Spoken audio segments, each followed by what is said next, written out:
OFW from Hong Kong. Hi everyone! Yes, I am a former OFW, dating katulong sa Hong Kong for 6 years. 6 years?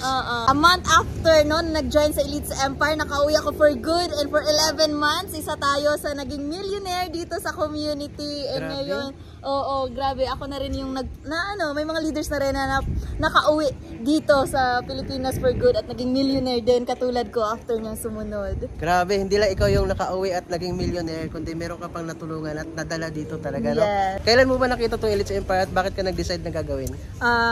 As an OFW, alam ko marami dyan, no, na pagpunta abroad, nangarap na din makapag for good. I was once like you, no, kasi natanong ko sarili ko, almost 7 years, pero grabe, no, puro resibo. And nasabi ko talaga, ano kayang opportunity? And the moment na napresentan ako ng negosyong to, doon ko na-realize, kaya pala puro resibo. So this time, gagawin ko yung sinasabi sa video na yon, no, wherein tanongin mo si Coach Junair, no, yes. Isa to sa naging millionaire sa ating community, isa to sa saan lang din ako na-inspire before, no, i-message mo siya kasi that video changed my life. Doon ko na-realize na, may opportunity na pala na kaya ako mapauwi for good, na makasama ko naman yung anak ko kasi sawang-sawa na ako mag-alaga ng anak ng ibang tao. And yun yung turning point ko na life is too short. I want to have this opportunity na kaya ako pauwiin for good, na kikita pa rin ako ng malaki kahit nandito lang sa Pilipinas. And true enough,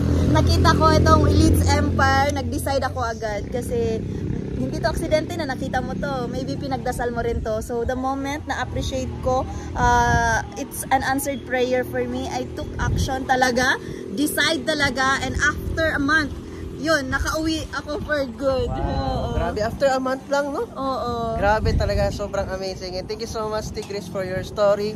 And sa lahat naman dito na nanonood right now, naging curious, ano ba yung video na napanood ni Tigris, no? Para matransform yung buhay niya. Excited ako na i-share din ito sa'yo. Kaya, action ka agad, gaya na sinabi niya. Yes. Kasi sure ako na ikaw na rin yung next. Yes. Message mo si Coach Junair kasi if OFW ka, no?